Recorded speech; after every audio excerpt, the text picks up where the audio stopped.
Good morning students. आज हम कक्षा 6 गणित की ऑनलाइन क्लास कर रहे हैं। इससे पहली क्लास में मैंने पूर्णांक बताया था आपको। तो आज हम एक्सरसाइज 3.1 पर चल रहे हैं। आज कक्षा 6 गणित और लेक्चर है आपका ये शायद 10, लेक्चर 10 और पेज है 18।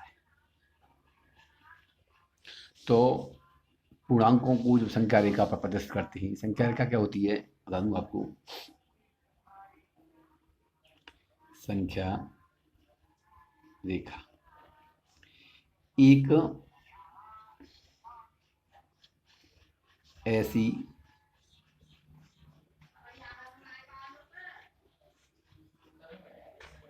मित अपरिमित रेखा जिसकी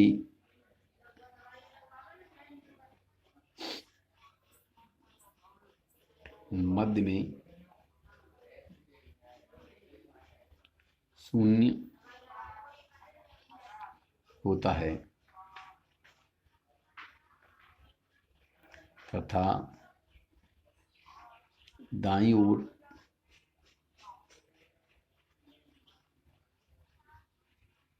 धनात्मक संख्याएं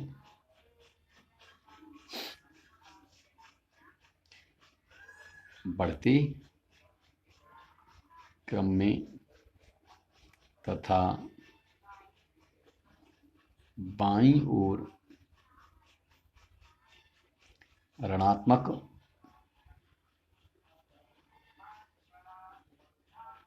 संख्याएं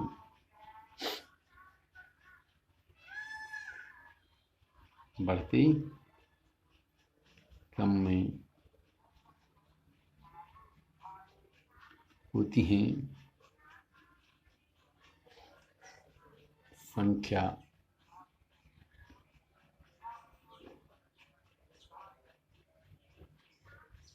रेखा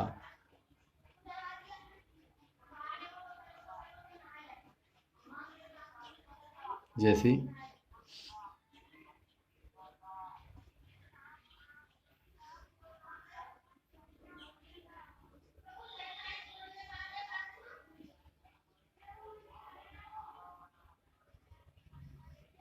यहाँ मध्य में क्या होता है, शून्य होता है।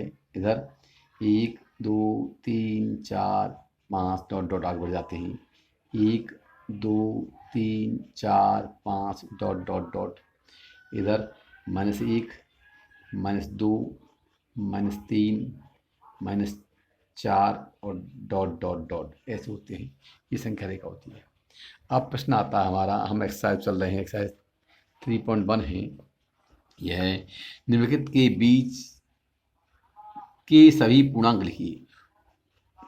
अच्छा, पूर्णांक अब हम देख रहे हैं -4 और 5 के बीच। तो संख्या पर रेखा पर दिख रहे हैं यहाँ, और यहाँ कर देंगे ये -5। -4 और 5 के बीच, -4 और 5 के बीच सभी पूर्णांक लिखिए। तो देखिए -4 ये है और 5 ये है, तो इसके बीच में क्या होगा, 1 2 क्या लिखेंगे, -3 -2 -1 0 1 2 3 4। तो ये पूर्णांक लिख देंगे। तो अब लिख दूंगा मैं संख्या रेखा से क्वेश्चन नंबर है ये, क्वेश्चन नंबर है आपका ये कौन सा है, फर्स्ट का ई है, एक्सरसाइज है 3.1। संख्या रेखा से ज्ञात होता है कि -4 और 5 के बीच पूर्णांक -3 -2 -1 0 1 2 3 व 4 होंगे। ये आपका उत्तर होगा। ऐसे ही अगले सवाल को करेंगे हम -5 और -1। अब -5 किताब में देख रहे हैं, ये संख्या रेखा रखी है, -5 और -1। -5 ये है और -1 ये है। तो -5 की और ये -1 के बीच में क्या है, -4 है, -3 है, -2 है और -1 है, ये पूर्णांक है। -3 और 4 के बीच -3 कौन सा, ये है, और 4 कौन सा, ये है। तो क्या है, इसके भी पूर्णांक क्या हो जाएंगे, -2, -1, 0, 1, 2, 3। ऐसे ही 0 और 5 के बीच में 0 ये है, 5 ये है, के बीच में क्या हो जाएंगे, 1, 2, 3, 4, ये पूर्णांक हो जाएंगे। इनको आप स्वयं कर लेंगे। निम्नलिखित में इस चिन्हों का चिन्ह लगाइए। अब 5 हम देखते हैं संख्या रेखा पर दाईं ओर के अंक जो होते हैं बड़े होते हैं और बाईं ओर के सभी अंक क्या होते हैं, सभी संख्याएं क्या होती हैं, छोटी होती हैं।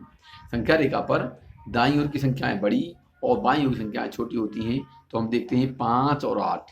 हम देखेंगे 5 जो है संख्या रेखा पर 8 के बाईं ओर है, अतः 5 छोटा होगा और 8 बड़ा होगा, ठीक है ना।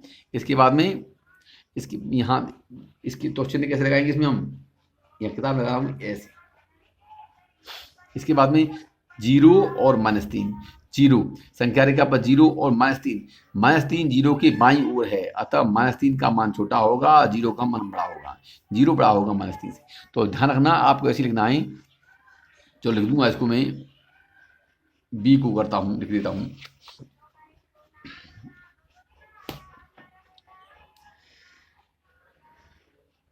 क्वेश्चन नंबर सेकंड 2 का है आपका बी, एक्सरसाइज 3.1। यहाँ पर है 0 है और ये डब्बा है, यहाँ पर -3 है। देखेंगे इसमें संख्या रेखा से ज्ञात होता है कि -3 0 के बाईं ओर है, अतः -3 का मान 0 से छोटा होगा। ये होगा, इसलिए चिन्ह क्या कर देंगे हम ऐसे। इसका मतलब ये चिन्ह जो बताता हूं मैं, जिधर मुंह खुला होता है वो संख्या बड़ी मान लेते हैं, जिधर मुंह बंद होता है, इसका तीर का चिन्ह बना हुआ है, वो संख्या क्या होती है, छोटी होती है। अब यहाँ पर देखेंगे, ऐसे कर लेंगे, आप सभी को कर लेंगे। निम्नलिखित संख्या, अगला प्रश्न है, प्रश्न नंबर 3। निम्नलिखित संख्या युग्मों में संख्या रेखा पर कौन सी संख्या दूसरी संख्या के दाईं ओर है। तो हम देखेंगे 3 और 7 में 7 जो है 3 की दाईं ओर होगा। -4 और 5 में -4 जो है, देख रहे हैं आप, -4 ये है, 5 ये है। -4 जो है 5 के दाईं ओर है। और 0 और -2 में 0 जो है -2 के दाईं ओर है। और -7 और 7 में -7 बाईं ओर है और 7 दाईं ओर है। तो -7 ये 7 कहेंगे, 7 जो है -7 के दाईं ओर है। संख्या रेखा को देख के आप कर सकते हैं। इसका बाद में यह है प्रश्न नंबर है आपका चौथा। निम्नलिखित पूर्णांकों को आरोही क्रम लिखिए। तो ये सभी मौखिक सवाल से लग रहे हैं मुझको। निम्नलिखित पूर्णांकों को आरोही क्रम मतलब पहले छोटा उसके बाद बड़ा। हम जानते हैं कि संख्या रेखा पर -5 बाईं ओर है, उसके दाईं ओर पहले -2 आएगा, फिर 0 आएगा, फिर 3 आएगा और फिर 5 आएगा। और इसी क्रम से लिख देंगे। क्या लिखेंगे, -5 -2 -2 0 और 3 5, ये आरोही क्रम होगा। ऐसे ही 4 -7 7 -3 और 5। तो -7 क्या होगा, बाईं ओर होगा, उसके दाईं ओर पहले -3 आएगा, फिर क्या आएगा, 4 आएगा, फिर क्या आएगा, 5 आएगा, और फिर क्या आएगा, 7 आएगा। इसी क्रम से आप लिख लेंगे। इन सबको अपने आप कर लेंगे आप। निम्नलिखित संख्याओं के निरपेक्ष मान ज्ञात कीजिए। निरपेक्ष मान का मतलब क्या होता है, हमको जो धन या ऋण चिन्ह लगा हुआ उस चिन्ह को खत्म कर देना है। जैसे मैं कर दूंगा -1 कर दूंगा, बाकी करते रहेंगी। एक्सरसाइज ये है क्वेश्चन नंबर 5 का पहला, क्वेश्चन नंबर 5 का फर्स्ट, और एक्सरसाइज है 3.1। और यहाँ पर हो गया क्या, -14 का निरपेक्ष मान, तो क्या हो जाएगा, बराबर हो जाएगा -14, और इसको लिख देंगे कितना हो जाएगा, ये 14।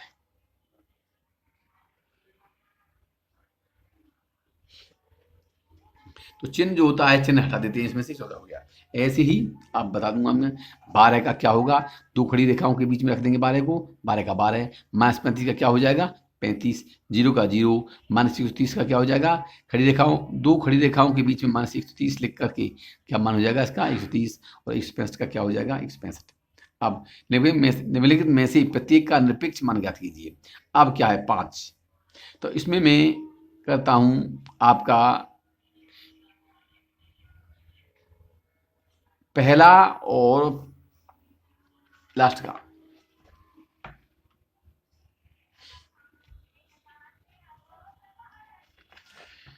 अब है क्वेश्चन नंबर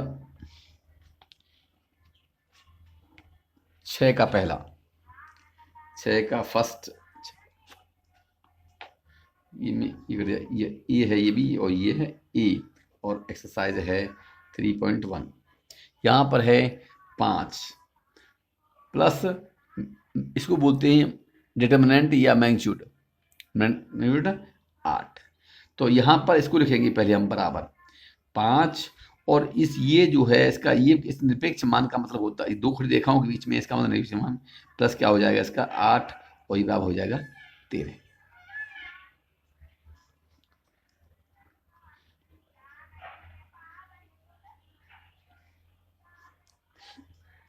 ये 13 है, इसलिए यहाँ कर देंगे 13, और बराबर हो जाएगा हमारा 13। इस 13 का फिर पुनः हमको निरपेक्ष मान ज्ञात करना है, दो खड़ी रेखाओं के बीच में रख देंगे, तो कितना होगा इसका 13। अब इसका ये अगला क्वेश्चन है, क्वेश्चन नंबर 6 का एफ, एक्सरसाइज है 3.1। ये है हमारा -19। इसका हम जानते हैं माइनस, तो 19 जो लिखा हुआ है ये निरपेक्ष मान के अंदर आ रहा है, तो इसका क्या हो जाएगा 19, ये मान आ गया इसका। अब इसका फिर पुनः इसलिए -13 का फिर पुनः निरपेक्ष मान ज्ञात करेंगे, तो क्या हो जाएगा वो 13, उत्तर आएगा 13। ऐसे ही बाकी के सवालों को आप कर लेंगे। जैसे बता दूं मैं आपको, -5 इसका मान क्या निरपेक्ष मान हो जाएगा 5, और 3 -3 का हो जाएगा 3, तो 5 और 3 8, 8 का फिर पुनः निरपेक्ष मान निकालेंगे तो कितना हो जाएगा आपका 8 जाएगा। ऐसी अब है प्रश्न नंबर, बाकी प्रश्नों को आप स्वयं कर लेंगे। ऐसे ही है निम्नलिखित पूर्णांकों को अवरोही क्रम में, जो पहले वाला था जो प्रश्न नंबर 4 था वो आरोही क्रम में था, ये अवरोही क्रम में। इसमें क्या रखना है, जो संख्या रेखा सबसे दाईं ओर है वो बड़ा होता है, उसके बाद में क्रम चलेंगी, जो उसके बाद में बाईं ओर आता रहेगा उसको लिखते रहेंगे, पहले बड़ा फिर उससे छोटा, दाईं ओर बड़ा फिर उसके बाईं ओर चलते रहेंगे क्रम से, और जो आता रहेगा वो छोटा होता रहेगा। जैसे बता दूं मैं आपको, ये सी में बता रहा हूं, तो यहाँ पर हम देख रहे हैं 75 संख्या रेखा पर दाईं ओर होगा, उसके बाद में क्या होगा 20 होगा, उसके बाद में क्या होगा 0 होगा, उसके बाद में क्या होगा -30 होगा, फिर उसके बाद में क्या होगा -80 होगा। तो अवरोही क्रम क्या हो जाएगा इसका 75, 20, 0, -30 और -80। अब है प्रश्न नंबर आपका 8 आता है, निम्नलिखित कथनों के विपरीत लिखिए। निम्नलिखित कथनों के विपरीत लिखिए। ₹135 का लाभ,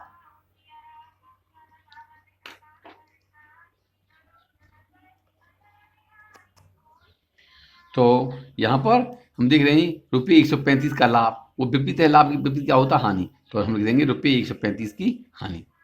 अब भार में वृद्धि, की वृद्धि क्या हो जाएगा भार में कमी। पूर्व दिशा में जाना, पूर्व दिशा का मतलब पूर्व दिशा का विपरीत क्या होगा, पश्चिम दिशा में जाना। बैंक से धन निकालना, तो निकालने के बजाय क्या कर देंगे हम, विपरीत करेंगे, बैंक में धन जमा करना। ताप का बढ़ना, तापमान का बढ़ना, ये इसका उल्टा क्या हो जाएगा, तापमान का घटना। 0 से 10 डिग्री सेल्सियस ऊपर, हम इसको लिख देंगे 0 से 10 डिग्री सेल्सियस नीचे। यहाँ 35 किलोमीटर दक्षिण, और दक्षिण को क्या लिख देंगे, उत्तर। दक्षिण का उल्टा क्या होता है, उत्तर। 35 किलोमीटर उत्तर, और यहाँ पर 326 ईसा पूर्व है। 326 ईसा पूर्व समझ जाओ, 326 ईसा ईस्वी, ये पूर्व लिखते हैं तो इसका हो जाएगा 326 ईस्वी। पूर्व सम हो जाएगा इसमें से। पूर्णांकों के प्रयोग द्वारा निम्नलिखित को प्रदर्शित कीजिए। समुद्र से 250 मीटर ऊपर,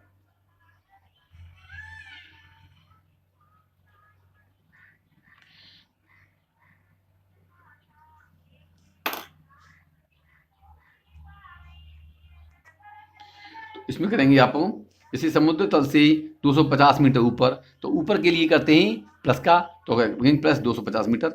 0 से 15 सेंटीमीटर, तो बराबर क्या हो जाएगा, प्लस 15 सेंटीमीटर। रुपये 500 की हानि, तो इसको कर देंगे माइनस 500 रुपये। 20 कदम पूर्व, 20 कदम पूर्व,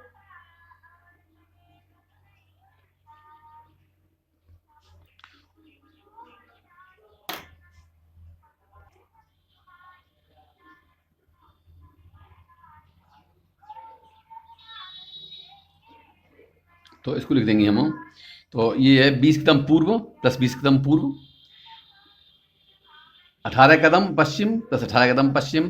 0 से 12 डिग्री सेल्सियस नीचे, तो क्या कहेंगे, माइनस 12 डिग्री सेल्सियस। 1250 का लाभ प्लस 1250, और समुद्र तल से 5 किलोमीटर नीचे माइनस 5 किलोमीटर, ऐसा लिख देंगे। इसके बाद में हम देखते हैं, निम्नलिखित पूर्णांकों को संख्या रेखा पर प्रदर्शित कीजिए। -2 से 4 कम, इसमें से 1 और 2 कर दूंगा मैं।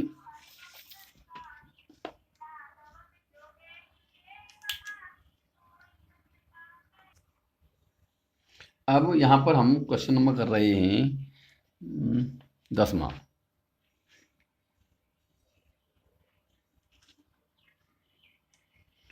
क्वेश्चन नंबर 10, और इसका पार्ट करूंगा मैं पहला और करूंगा मैं बाद में। ए है, ये एक्सरसाइज है 3.1, और ये संख्या रेखा हमारी।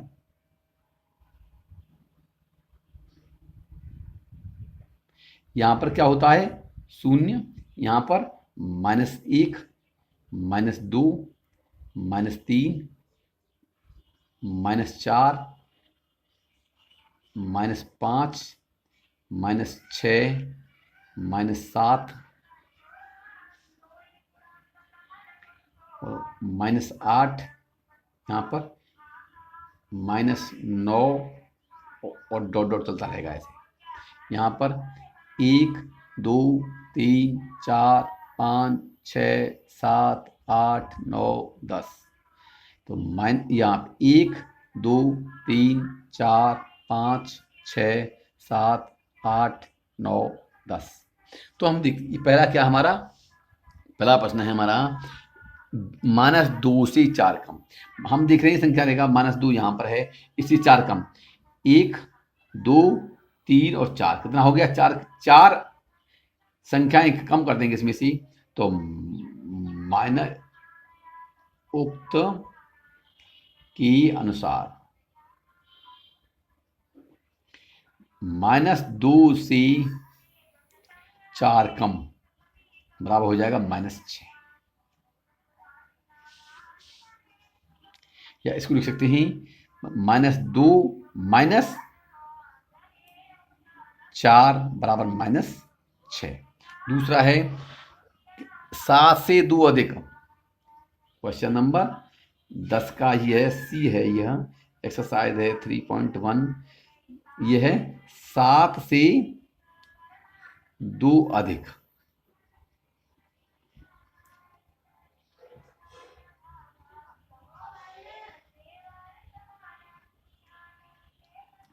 तो यहाँ पर इसको दर्शाने के लिए 2 से 4 कम, दर्शाने के लिए संख्या रेखा पर 2 से 4 कम है, ये वाला बिंदु कौन सा होगा? 2 से 2, 3, 4, 5 है, ये वाला जी, ये बिंदु, जो बिंदु हमारा ये P कर देंगे, P बिंदु क्या होगा? 2 से 4 कम। 7 से 2 अधिक, 7 से 2 अधिक वाला बिंदु कौन सा होगा? 7 ये है, और 2, और इसके दाईं ओर 2 संख्याएं गिनेंगे हम, 1 और 2, तो ये कितना होता है? ये होता है हमारा 7 से 2 अधिक।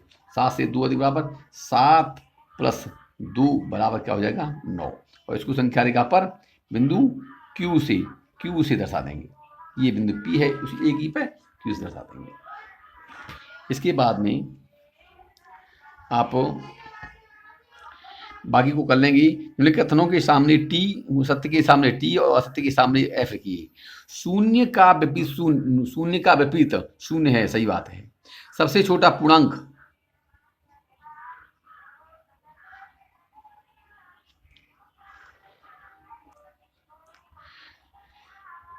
पूर्णांक शून्य है, नहीं, ऋणात्मक संख्या होती है वो छोटी होती है, ये गलत है, फाल्स। शून्य प्रत्येक ऋणात्मक पूर्णांक से बड़ा है, सही बात, सत्य है ये। शून्य एक पूर्णांक नहीं है, गलत बात है, शून्य पूर्णांक होता है। एक धनात्मक पूर्णांक अपने ऋणात्मक पूर्णांक से बड़ा होता है, ठीक बात है, सही बात है, सत्य है। किसी पूर्णांक का निरपेक्ष मान उस पूर्णांक से सदैव बड़ा होता है, फॉल्स। सदैव बड़ा नहीं होता, कभी बड़ा होता है, कभी छोटा भी होता है। तो ये आपकी आज का तीसरा चैप्टर आपका खत्म होता है, और अगले चैप्टर के लिए हम फिर प्रयास करेंगे। धन्यवाद।